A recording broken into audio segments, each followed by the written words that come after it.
Lu pernah bertanya gak sih sama diri lu sendiri, sebenarnya apa yang lu cari dalam hidup ini? Lu punya waktu 24 jam, lu sudah ngerasa capek, lu pulang kerja, lu main game, lu party mungkin sama temen, atau lu nongkrong sama temen. Dan selama bertahun-tahun, lu melakukan hal yang sama, hidup lu tuh gak kemana-mana. Jadi sebenarnya, pertanyaannya sekali lagi, lu itu sebenarnya lagi kemana? Jangan-jangan hidup lu jalan di tempat.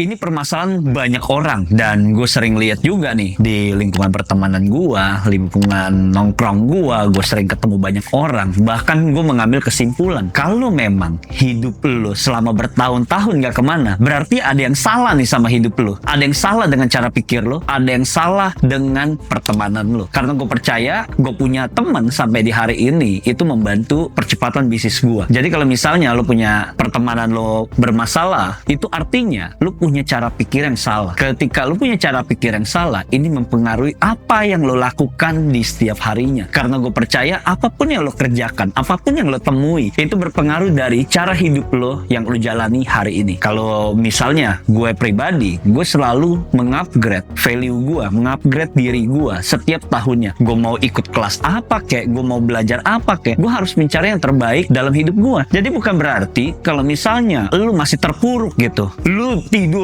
di rumah, lu nyoli di rumah, lu mikir nanti juga ada solusinya. Masa iya? Kalau misalnya lu cuma diem doang, lu tidak mencari solusi, hidup lu bakal berubah. Tuhan juga nggak sebaik itu sama lu. Mau siapapun nggak akan sebaik itu sama lu. Lu cari alasan, siapapun lu salahin, teman-teman lu salahin karena dia gue jadi begini, karena si itu gue jadi begini. Ya karena lu nya tolong, lu nya nggak bisa mikir gitu. Jadi bukan berarti kalau misalnya lu dalam posisi yang stagnan, lu berhenti untuk mencari cara bagaimana caranya lu tuh bertumbuh. Karena ketika lu stagnan, ini saatnya lu memikirkan diri lu, gimana caranya gue bisa sih untuk berkembang. Anak-anak muda zaman sekarang nih yang gue perhatiin, mereka itu mentalnya tuh semua instan, berharap 1 bulan, 2 bulan itu udah jadi, udah sukses. Makanya banyak yang gagal dalam menjalankan bisnis, karena nggak ada dalam hidup ini tuh semua prosesnya instan. Orang lu mau bentuk tubuh aja lu harus butuh tahunan kok sampai badan lu gede. Jadi bukan berarti kalau misalnya lu mikir pengen bisnis tiba-tiba langsung gede, joinan sama temen lu tiba-tiba langsung gede, nggak pernah ada. Gue lihat orang sekarang, lu bisa sampai di sini aja, lu bisa jalan, lu bisa bertumbuh sampai gede, itu juga butuh waktu, bos. Nyokap lu juga butuh ngandung lu tuh 9 bulan, nggak ada yang cepat. Lu juga butuh mau belajar jalan juga harus jatuh dulu. Kok semua dalam proses hidup memang sudah dari alamnya begitu, ada prosesnya. Memang benar, lu harus melihat ada orang yang sukses buat mencapai kesuksesan lu juga, itu benar. Tapi bukan berarti lu harus menghindari prosesnya, karena dalam hidup ini lu juga butuh melewati prosesnya. Dan hal ini sering gue lihat tuh di generasi kayak misalnya Gen Z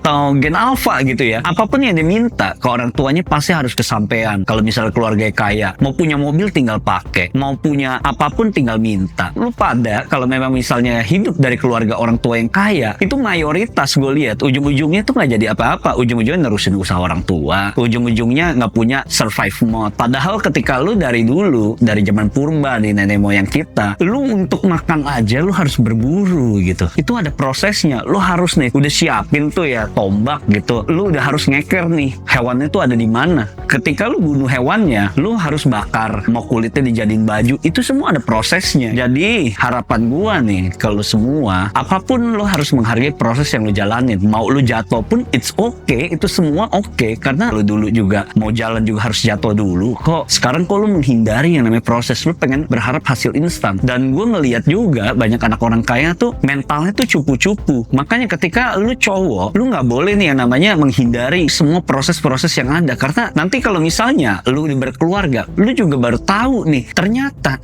hidup gue sesusah ini ya. Dulu gue waktu muda ngapain? Hidup gue tuh sia-sia. Dan hal itu terjadi gitu. Gue sering banget lihat orang-orang yang udah umur 40-an, 50-an, menyesali dulu pas muda dia males-malesan. Makanya income-nya nggak naik-naik. Karena pada saat lo muda, saat lo produktif, hal yang harus lo lakukan ya lo upgrade skill. skill lo. Apapun yang lo harus pelajari. Lo mau belajar ilmu kehidupan, lo mau belajar ilmu bisnis, lo belajar bagaimana cara orang beretitude, semua itu bersinergi. Karena kita dalam hidup ini bukan hanya sekedar teknikal. Lo harus belajar ilmu berpikir juga, ilmu sosial, ilmu speaking, bagaimana cara orang suka sama lo, bagaimana dia bisa percaya sama lo. Itu semua kan ilmu hidup. Jadi nggak ada alasan buat lo nggak self upgrade. Karena dalam hidup ini semua itu harus lo upgrade dalam hidup lo. Kalau lo pikir nongkrong sama temen lo ngerasa penting, pacaran itu penting, nonton itu penting, kerja itu penting, semuanya penting. Dalam hidup lo ini nggak ada yang penting, karena semuanya lo anggap penting. Dalam hidup ini lo tuh juga harus kejar duit gitu. Lo harus cari duit. Bullshit lah orang yang ngomong uang tuh nggak dibawa mati. Anjing, gue kadang mikir gitu. Lo belum pernah ditampar kehidupan aja karena nggak ada duit, belum pernah ditinggal cewek aja karena nggak ada duit, belum pernah dipermasalahin sama istri karena nggak ada duit. Tai lah. Lo jangan mikir duit tuh nggak dibawa mati. Itu orang tolol doang gitu. Lo mau mati pun juga harus ada duit buat lo masuk di kuburan gitu bro. Bukan berarti lo tuh jadi orang yang naif. Kita hidup, lo dari bangun tidur sampai lo tidur lagi, lo gunain kan tuh yang namanya produk gitu ya, buat cuci muka,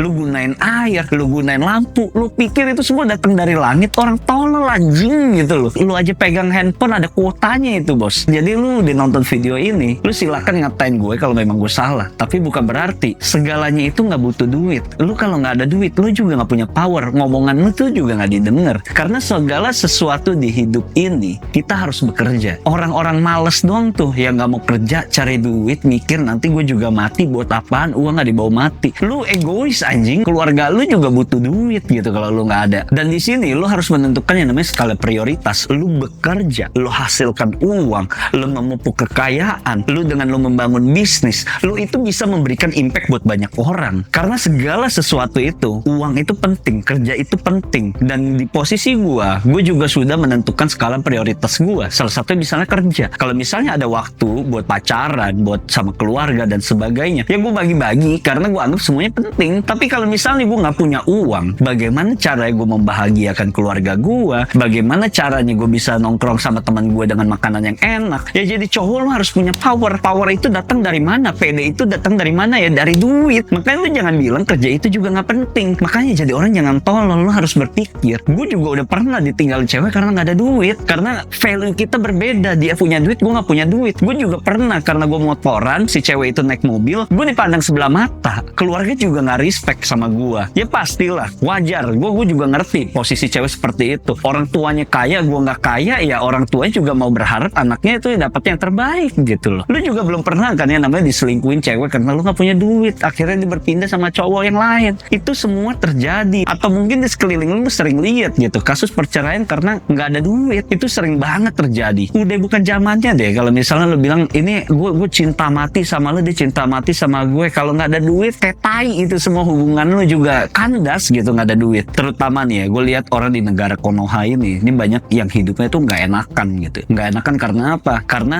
nanti gue dinilai inilah, gue dinilai itulah. Kalau memang misalnya lu lagi nggak pengen, lu lagi pengen kerja, ya lu ngomong enggak gitu. Gue pun kalau diajak nongkrong sama temen gue nih karena rekaman kali ini juga gue diajak nongkrong gitu tadi siang, ya gue ngomong enggak. Gue pengen rekaman YouTube dulu. Ya semua gue pasti ngomong enggak lah. Kalau ada telepon nggak penting juga nggak gue angkat karena gue menghargai ya namanya waktu gue. Lu harus tegas sama diri lu. Lu harus punya pendirian sama hidup lu. Karena menurut gue nih dalam hidup ini ya ada yang namanya seleksi alam. Sama kan kalau misalnya lu lagi pacaran sama cewek. Kalau cewek itu sudah beda visi lu dan visi dia, ya mana bisa lu satukan gitu. Jadi kalau gue sendiri sih gue akan tegas sama diri gue. Awal-awal untuk mengatakan enggak itu agak terlalu sulit ya. Karena gue juga basicnya dari keluarga gue ini turunan nggak enakan lah sama si ini, nggak enakan sama si itu. Karena gue nggak enakan saat gue dulu sempet magang jadi desainer, gaji 2 bulan aja gue nggak minta, nggak dibayar gitu. Gimana tuh rasanya kalau lu gaji 2 bulan lu udah bayar parkir, lu udah bayar makan, karena gue nggak berani minta ya nggak dikasih. Kan goblok guenya gitu. Sifat nggak enakan ini jangan lu piara. Tanpa lu sadar ke depannya sepanjang hidup lu itu akan membunuh lu. Karena apa? Karena sifat kayak tidak enakan lu ini nih yang goblok yang lu pelihara sampai pada akhirnya merugikan lu. Terutama gue nih, berapa kali gue akhirnya mengiyakan apapun yang merugikan gue. Padahal dalam hidup ini tuh harusnya win-win. Dianya enak, guenya juga enak. Kalau misalnya nggak win-win ya nasibnya kayak gue, gaji nggak dibayar, bayar dalam jalanin bisnis gue karena nggak enakan gue nya rugi. Jadi nih mulai hari ini kalau lu udah nonton video ini, lu harus lebih cuek dan lu udah harus katakan enggak buat sesuatu yang nggak penting yang tidak membuat lu berkembang. Lu pernah ngerasa gak? Lu udah pernah ngedalamin sesuatu, lu udah pengen jagoin sesuatu karena lu banyak distraksi, lu banyak ingin mencoba A I U E O dari A sampai Z lu cobain sampai pada akhirnya tuh lu nggak maksimal semua yang lu kerjain. Gue sering juga ngelihat ada salah satu temen gue nih, lu suruh dia apapun dia bisa. Dia bisa main bola, dia bisa main baseball, bisa main biliar, bisa sulap juga, bisa digital marketing juga, apapun bisa dikerjain, bisa musik juga, tapi nggak ada yang jago. Ini prinsipnya juga sama ketika lo di bisnis gitu. Lo dalam 1 tahun atau 2 tahun, lo tiba-tiba bangun bisnis A, B, C, D sampai Z. Pertanyaannya, apakah itu bisa maksimal? Kalau misalnya lo punya bisnis itu sebanyak itu, otak lo cuma satu, tapi lo punya banyak bisnis. Lo ngejalanin satu aja udah mati kutu kok. Apalagi lo jalanin sebanyak itu. Gue juga punya teman yang omsetnya stagnan karena bisnisnya juga banyak, nggak jalan, profitnya juga tiap PT-nya juga minus. Ya karena apa? Nggak fokus. Beda kalau misalnya gue jalan digital produk, gue jalannya memang di niche satu aja udah, gue jalan digital produk. Duitnya lebih kelihatan kok dibanding dia. Ya karena gue fokus apa yang gue kerjain. Berbeda kalau lu punya banyak, lu tiba-tiba mungutin satu-satu kecil buat apaan? Waktu lu juga kepake abis gitu. Lu meeting sana sini karena banyak bisnis, nggak guna. Intinya lu bisa lakuin 100 hal hari ini juga, atau lu lakuin satu tapi lu memprioritaskan dan hidup lu berubah 180 derajat. Semua keputusan di tangan lu.